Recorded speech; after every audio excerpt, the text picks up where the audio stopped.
গোপালের বউ খুব কাজের মেয়ে, আবার বাবা মায়ের একটা মেয়ে বলেও খুব আদরের। কিন্তু তা বলে তার মা যে কিছুই তাকে শেখায়নি তাও নয়। ঘরের কাজকর্ম, রান্না বান্না সব শিখিয়েছে হাতে ধরে। এমনকি গোপালের বউ পাঠশালা না গেলেও বাড়িতে ভাইয়ের সঙ্গে সঙ্গে কিছুটা লেখাপড়াও শিখেছে। গল্পের বই পড়া, পাঁচালি পড়া, চিঠি লেখা সব পারে। তার জন্য গোপালও বেশ গর্বিত। গোপালের বউ একদিন গোপালকে বলল, হ্যাঁ গো, হাটে যখন যাবে তখন মনে করে একটু তিল কিনে এনে তো। গোপাল জিজ্ঞেস করলে, হঠাৎ তিল কেন? তিলের নাড়ু বানাবো। আমি জানি তুমি তিলের নাড়ু খেতে খুব ভালোবাসো। আমার মাও খুব সুন্দর তিলের নাড়ু বানাতে পারেন। মার কাছ থেকে আমি শিখেছি। খেয়ে দেখলে বুঝতে পারবে। গোপাল তো বউয়ের কথায় না করতে পারে না। তার উপরে শ্বশুর বাড়ি গিয়ে শুনে এসেছে, শ্বশুর বলে দিয়েছেন, আমার মেয়ে খুব আদুরে মানুষ তো, তাই বাবা জীবন ও যখন যা চায় দিও, যা আবদার করে একটু চেষ্টা করো তা মেটাবার। আমার মেয়ে অতি লক্ষ্মীমন্ত মেয়ে, নিজের মেয়ে বলে গর্ব করছি না, এরকম মেয়ে সহজে পাওয়া যায় না বাবা। গোপালকে এ কথা না বলে দিলেও চলতো, কারণ গোপাল ওর বউকে যার পরনাই ভালোবাসে, তাই ওকে কিছু না বললেও হতো। গোপাল ভাবলো, বাবার একটা মাত্র মেয়ে তো, মায়ার বন্ধন সে তো গোপালও বুঝতে পারছে মেয়ে হওয়ার পর। মেয়ে যেন গোপালের প্রাণ। রাজ দরবারে গিয়েও রাজা মশাইয়ের কাছে কত যে মেয়ের গল্প করে। অতএব গোপাল হাট থেকে শেকটা তিল কিনে আনলো তার বউয়ের জন্য। আসলে গোপালের বউ জেনে গেছে গোপাল কি কি খেতে ভালোবাসে। গোপাল যে তিলের নাড়ু খেতে খুব ভালোবাসে এসব কথা জেনেছে শাশুড়ি মায়ের মুখ থেকে। সেবারে গোপালের মা অনেকদিন ধরে বড় মেয়ের বাড়ি গিয়ে আছে, বড় মেয়ের বাচ্চা হবে। সে সময় রীতি ছিল মেয়ের মা গিয়ে মেয়ের বাড়িতে থেকে বাচ্চা হতে তাকে সাহায্য করবে, বাচ্চার যত্ন নিতে হবে, প্রসূতির যত্ন নিতে হবে। সে কারণেই গোপালের মা বড় মেয়ের বাড়িতে গিয়ে বেশ কিছুদিন হলো আছে। এদিকে গোপাল তিল কিনে আনার পর থেকেই গোপালের বউয়ের অসুখ বাঁধলো, বেশ অসুখ। অসুখ সারতেই বেশ কিছুদিন পার হয়ে গেল। গোপাল এখন বেশিরভাগ দিনই নগরে গিয়ে রাজবাড়িতেই দুপুরের আহার সেরে নেয়, কারণ অত সকালে বউ আর রান্না করতে পারে না। উঠে এসে তার কাকিমার হাতে হাতে সব কাজ করে দেয় তাই রক্ষে। কবিরাজ বাবু বলেই দিয়েছেন বেলা করে উঠতে, কারণ শরীর খুব দুর্বল। ঘরের কাজ যতটা কম করতে পারে ততই ভালো। সুতরাং গোপাল একদম চাপ দেয় না বউকে। দিন কতক ছুটিও দিয়েছিলেন রাজা মশাই বউয়ের শরীর খারাপ শুনে। গোপালের বউ ভাবছিল গোপাল বোধহয় ভুলেই গেছে তিলের নাড়ুর কথা, কিন্তু না, গোপাল কিন্তু বলেনি। বউ সুস্থ হয়ে উঠলে একদিন গোপাল বলল, গিন্নি আজ কি তিলের নাড়ু বানাতে পারবে? তাহলে রাজদরবার থেকে এসে খেতাম, যদি পারো করে রেখো তিলের নাড়ু, সন্ধ্যায় এসে খাবো। এদিকে তিলের হাড়ি নামিয়ে তো বইয়ের চক্ষু চড়ক গাছ, সব তিল পোকা লেগে নষ্ট হয়ে গেছে। তাহলে উপায়? গোপালের বউ ভাবতে লাগলো যে সে কি করবে। পুঁটি আসাতে পুঁটিকে বললে, পুটি, সব তিলে তো পোকা লেগে গেছে, কি করি বলতো?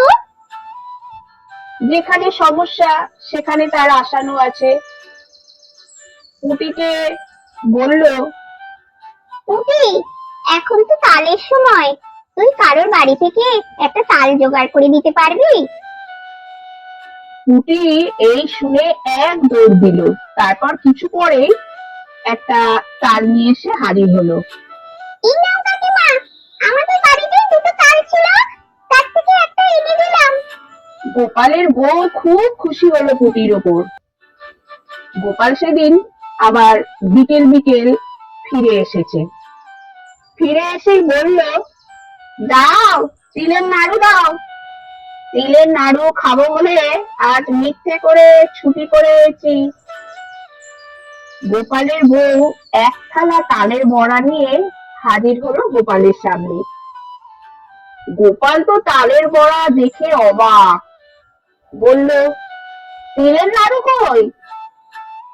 বউ তৎক্ষণাৎ উত্তর দিল, তিল থেকেই তো তাল হয়, সেটা তুমি আমার চেয়েও ভালো জানো নাকি? কিন্তু গোপালের বউ তখন সব কথা খুলে বলল গোপালকে। সব শুনে গোপালের মনে হলো, ওর বউ তো ওর ওপর দিয়েও যায়, কিন্তু মনে মনে বউয়ের প্রশংসা না করে পারলো না। মুখে বলল, সত্যি তোমার তুলনা তুমি নিজেই, তোমার কোনো তুলনা নেই বলে বউয়ের থুতনিটা নেড়ে দিয়ে হা হা করে হাসতে লাগলো গোপাল। সেই হাসিতে যোগ দিল গোপালের বউও।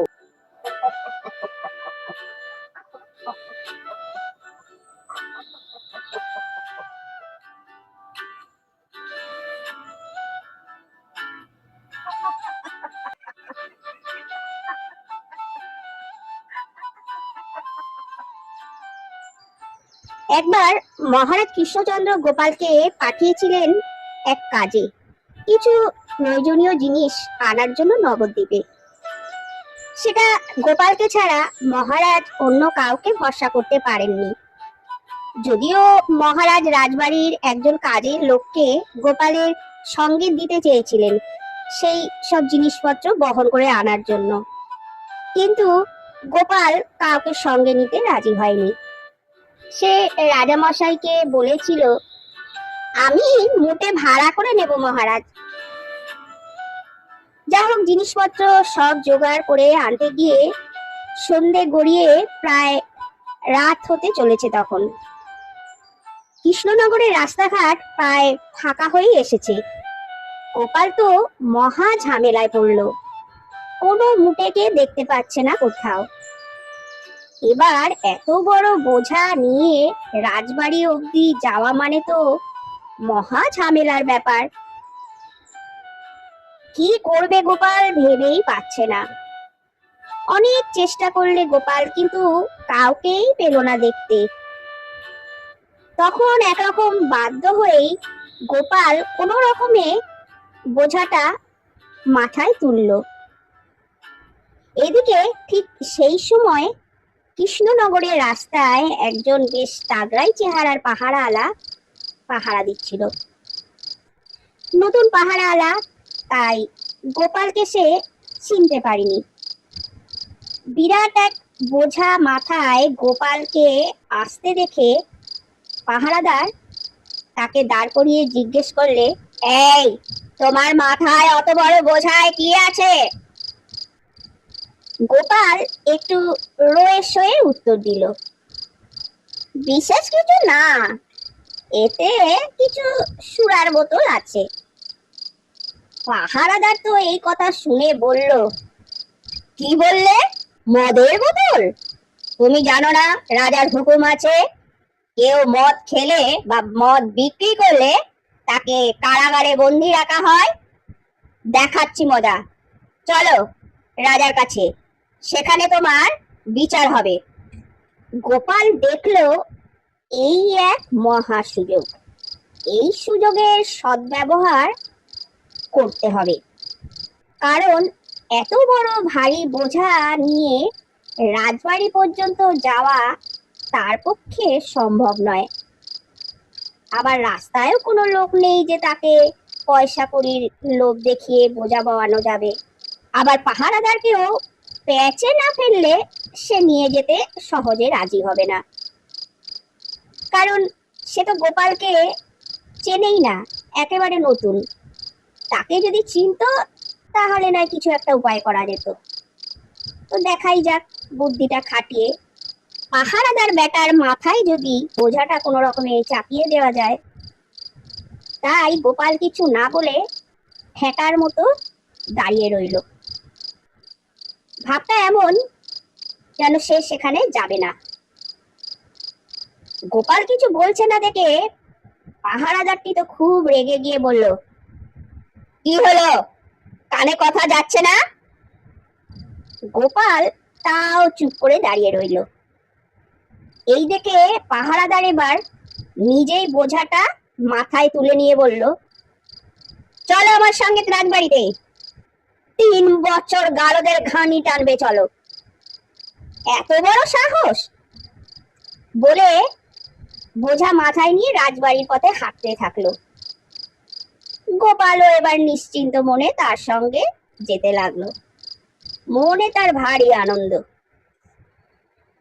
কিছুক্ষণ পরে রাজবাড়ির কাছাকাছি এসে পাহারাদার ভাবলো, রাজবাড়িতে একে নিয়ে গেলে তো তার কিছু লাভ হবে না, তার চেয়ে একটু আড়ালে নিয়ে যদি কিছু ভয় টয় দেখিয়ে আদায় করা যায় সেই চেষ্টাই করা যাক।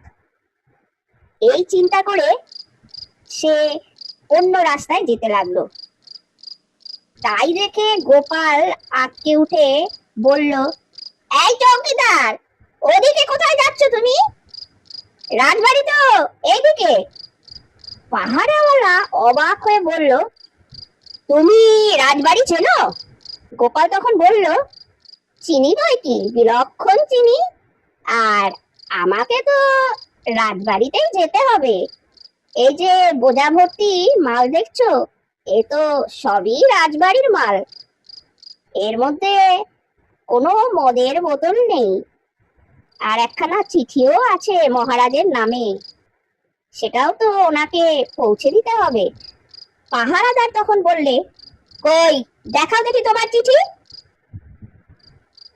গোপাল তখন তার সামনে চিঠিখানা বার করলো। চিঠি দেখে পাহারাদার তো অবাক। চিঠিখানা মহারাজ কৃষ্ণচন্দ্রের নামে লেখা।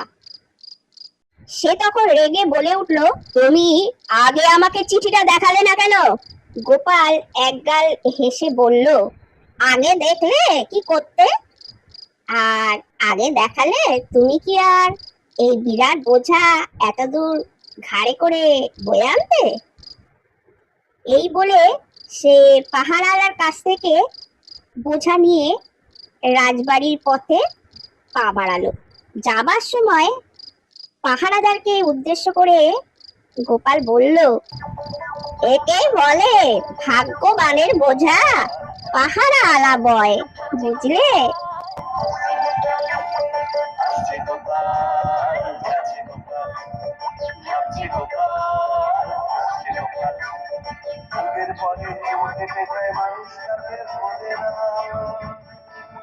যুগের পরে যুগ কেটে যায়।